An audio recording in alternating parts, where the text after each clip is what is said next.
I'm very excited to introduce Alexe Woods from Universal Movement. Alexe is our host this month for the Wisdom Whispers, and she came to me as if manifested. I'm very happy to finally meet you and to introduce you to the world. Hello. Hello. Excited to be here. Thank you so much for this really, really beautiful opportunity.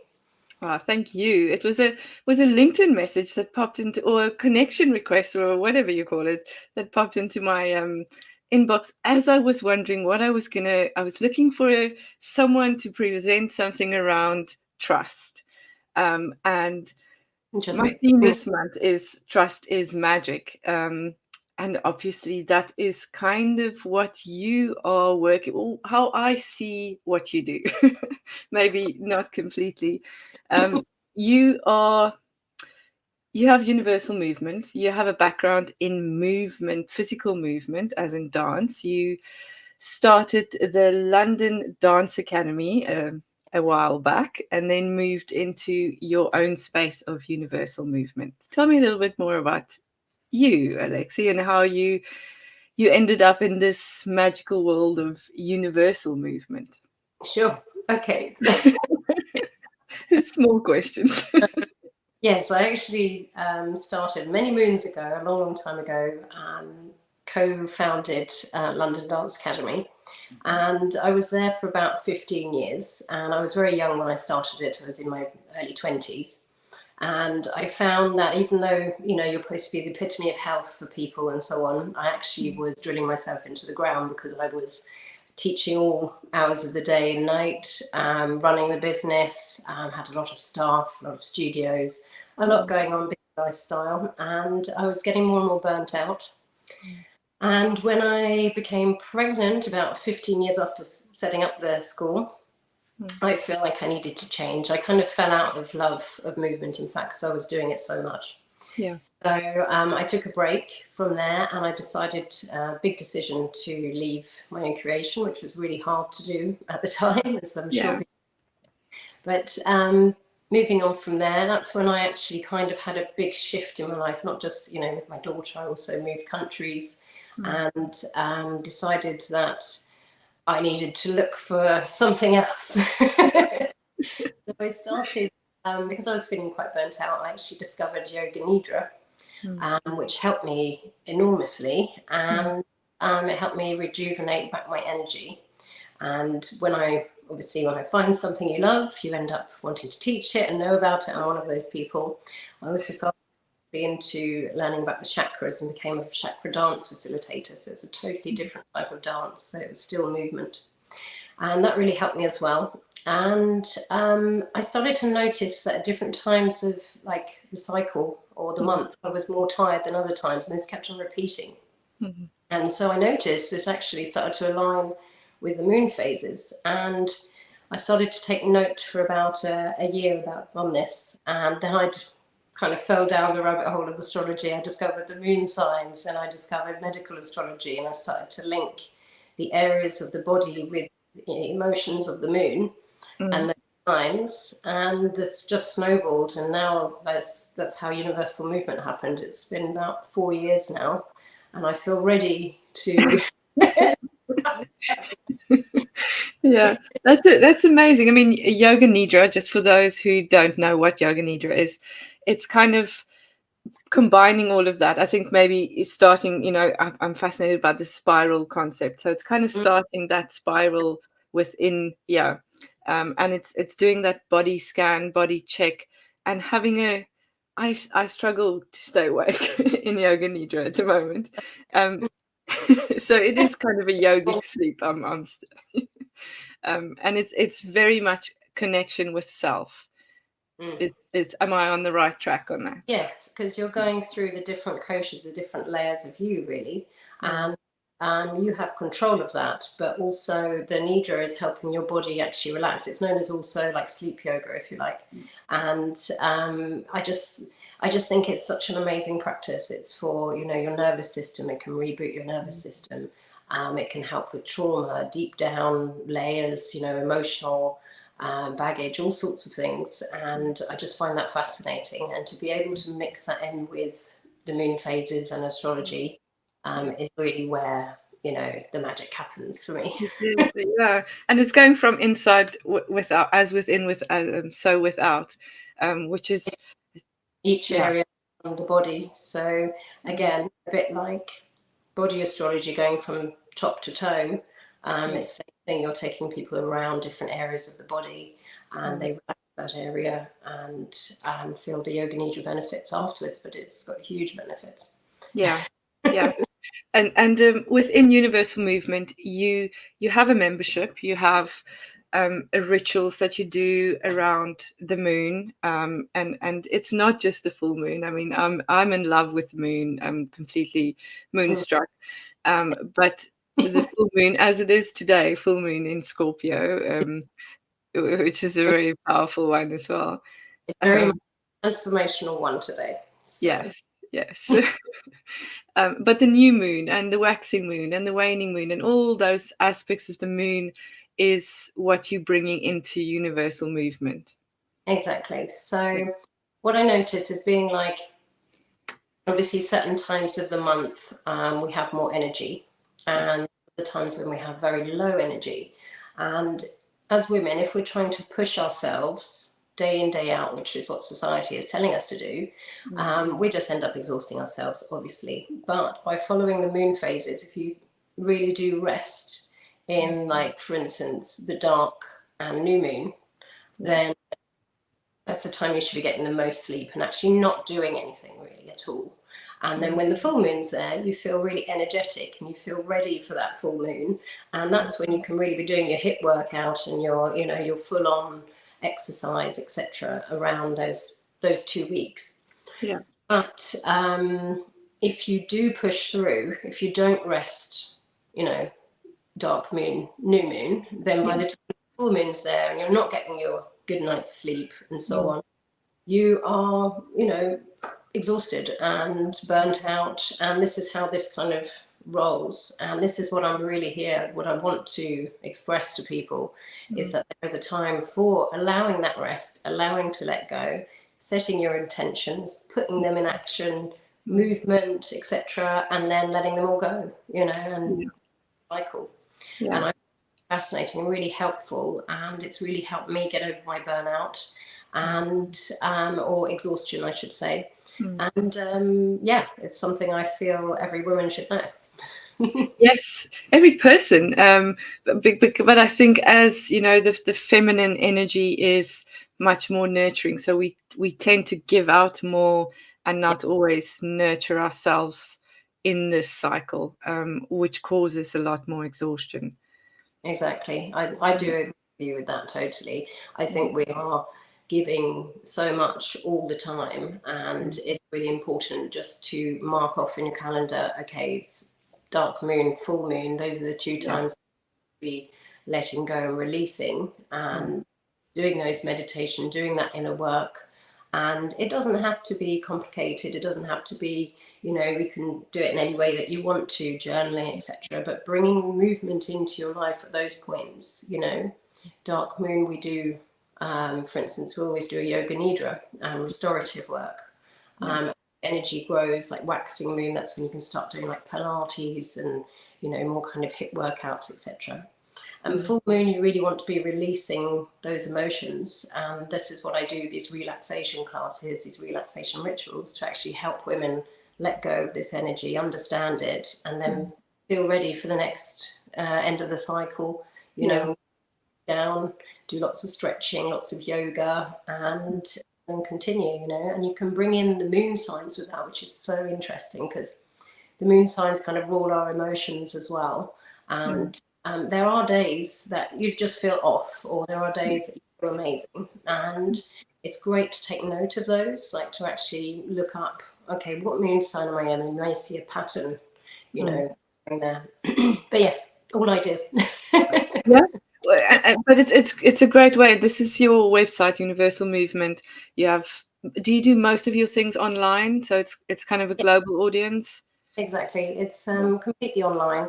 I want to make this available for as many people as possible. And also, we do some in-person stuff, but it's 99% online. Yeah, which is nice, because then, you know, we can connect to others in different places. I'm quite excited to join you tonight, and hopefully stay awake towards the end. But you're doing a full moon in Scorpio.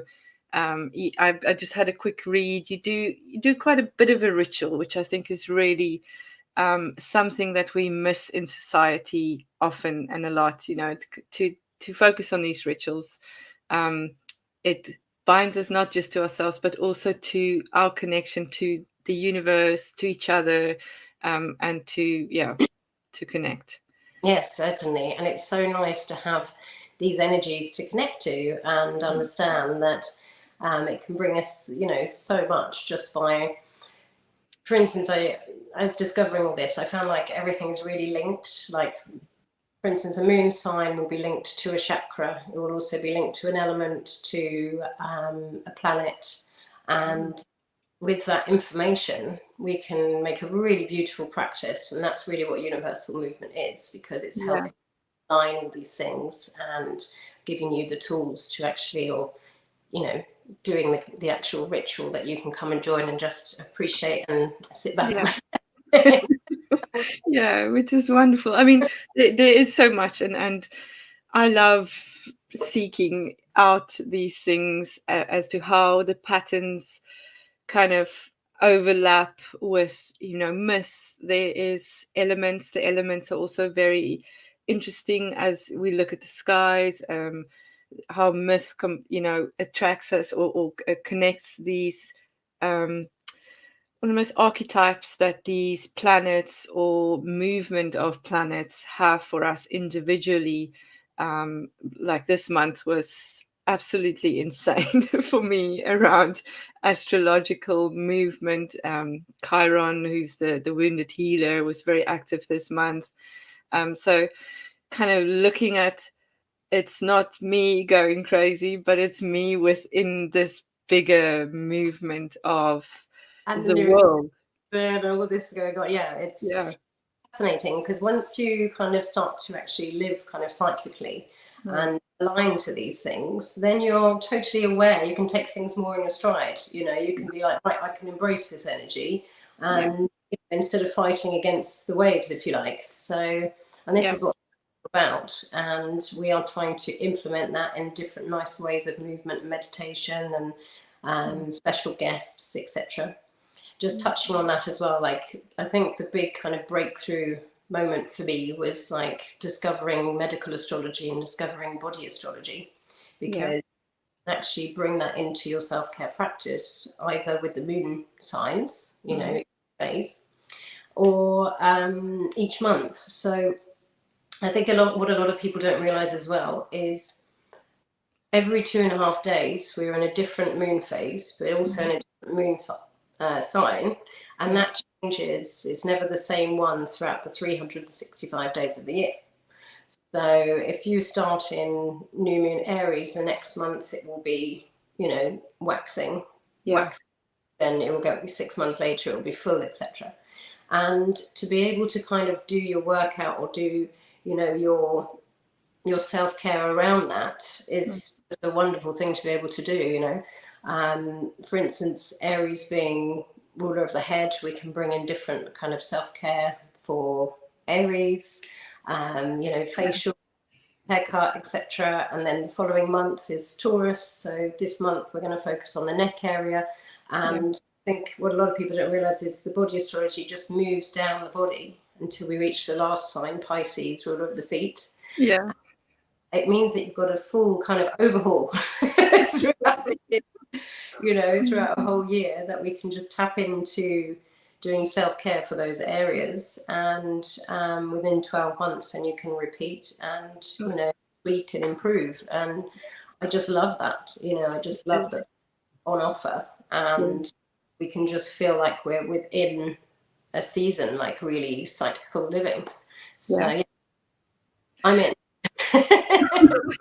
That is amazing, and it also helps us connect Yes. to each of those things, because we forget. We're so busy in our heads that we forget the body, and we forget our connections to these other things. I mean, we talk a lot about cyclical living within the seasons. So we have, rest, and summer is more, but there's smaller cycles as well.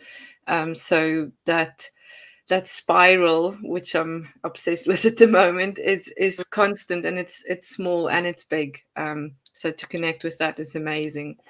I see we have Patricia, and Patricia said that some time ago she did a Moon Facilitator apprenticeship and loved the teachings and insights really a lot. What I still struggle with is the following question. Maybe you can help me understand that better. As a woman, you have your menstruation cycle, which might not necessarily be aligned with the moon cycle, could even be in opposition to it. Yeah. What to do about that, as the body or phase might not feel like full moon or vice versa? I think that's a great question. And we are all individuals. We're not, always aligned with the moon or aligned to everything all the time, but it's trying to get there, if you see what I mean. Naturally, what your body clock is doing is your personal body clock, whether that be you have, like, for instance, I'm not aligned to the full moon or the new moon, but more about energy. I find, menstrual cycle is one thing, and lots of people are aligned to the moon. I think that's wonderful. But it's more about following your energy and understanding that, for instance, dark moon is when it's really dark outside, and they're all fast asleep all day. And your time to rest, and a really key moment. And also a very important time to rest is actually when you do have your personal moon time, is the moment you should be resting as well. So it's just about allowing for that rest, which I think so many people do not, and trying to give those keys of doing that. Yeah. Which we did much better when we were living in a tribe where we were, as women, we were supporting each other within our roles, where one could take over, as our personal cycles worked.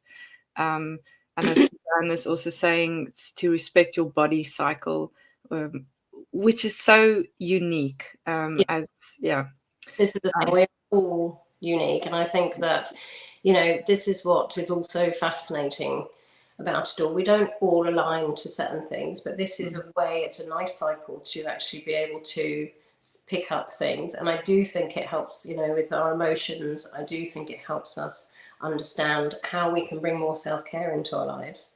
Not always aligned to the menstrual cycle. I do get that question quite often, and I feel that it's two separate things. Our energy levels is also linked to our menstrual cycle. That's, something you can work with.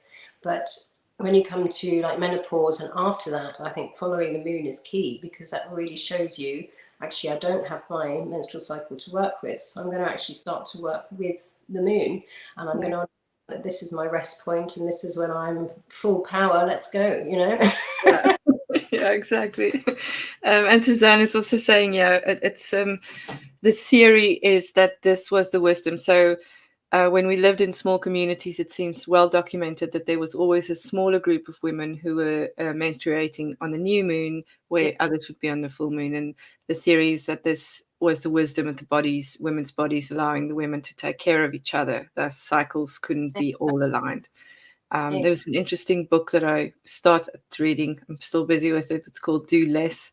And it's around this aspect of kind of how we support each other, or used to, where now it's become so individual, and yet we think we must all fit into some kind of box structure, which doesn't work. So if we can... And this is, hopefully bringing a new vision in, not just for self-care, but also community.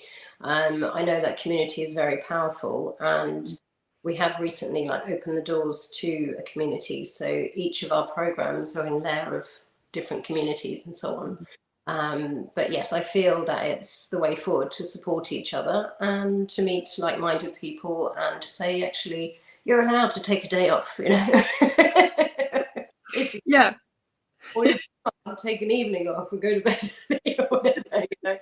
There's ways of working around it, swings and roundabouts, but yeah, it is a beautiful energy to work with. And also touching on something I'm going to be doing a class with you about as well, there is a third layer to this.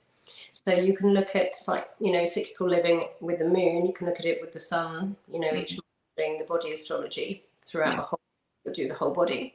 But you can actually start to look at your own personal birth chart and actually work out what is your self-care unique to you, looking at your sun, moon and rising, for instance, give you lots of keys to what you actually need. It's fascinating. Yeah. Anyway. It is fascinating. I mean, I'm learning all the time. I know you did quite a bit with Yasmin Boland as well, a moonology lady, for anyone that doesn't know Yasmin. And she's mostly moon, but she's also, general astrology. There's so much on a chart. I'm just looking at, where those planets are in which houses and all those movements, and then where they are in the sky at the moment, or things like that. It would be fascinating to learn more as to how it affects our bodies physically. Also, what's amazing as well with it is you can, like moonology, for instance, you can, each new moon, you can look up what house the moon is in in that area of your life is where kind of like the moon is shining light on for the next 2 weeks. And then that happens again, full moon.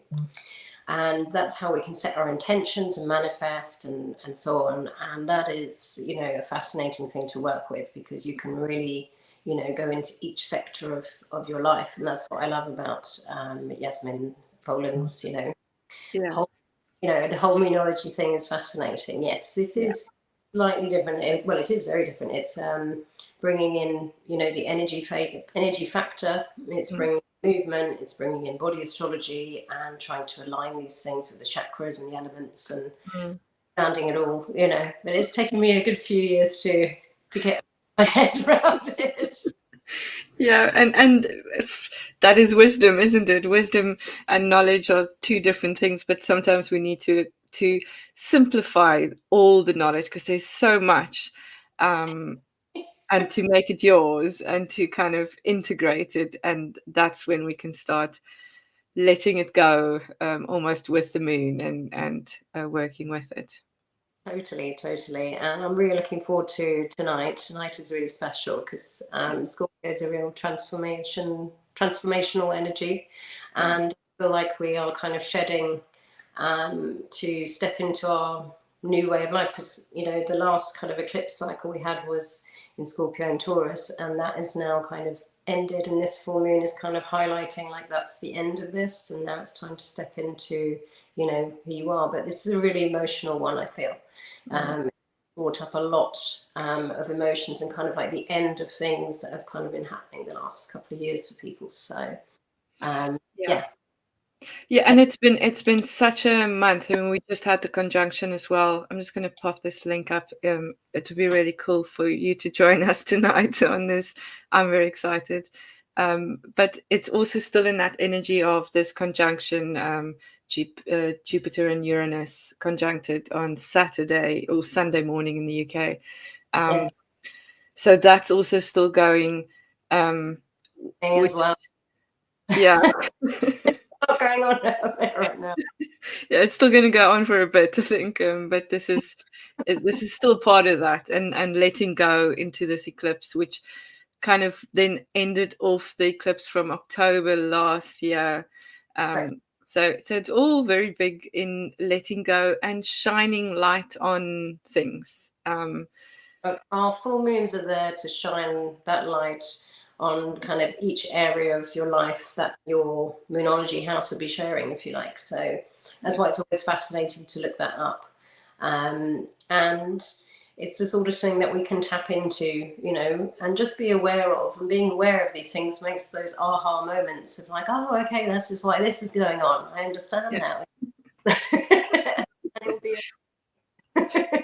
Well, and yeah, that's exactly kind of what I see, not just about astrology, moonology, all the different aspects, but it is kind of seeing our uniqueness in perspective, instead of going, wow, I'm better not, it's woohoo stuff, and it's we can't talk about that, but it's real, and some people just feel it a lot more than others.